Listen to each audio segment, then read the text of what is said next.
In this video, I want to talk about how you can lock YouTube on your smart TV.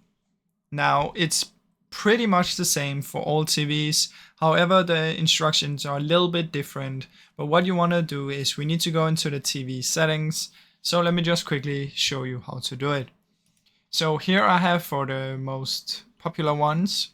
So if you're on the Samsung TV, you want to find the settings, general and system manager. Choose lock and then enter the pin, and then go to apps and select the YouTube app, and then you can select lock. Now for an LG Smart TV, you want to go to settings and safety, enable the content lock and then put your password, go to application lock and then select YouTube. And it's basically the same for the others. Just remember you need to find the settings and find some kind of lock settings, and you should be able to do it from in there. So if you have any of the other ones, just pause the video real quick, check how to do it, and then do it for that one.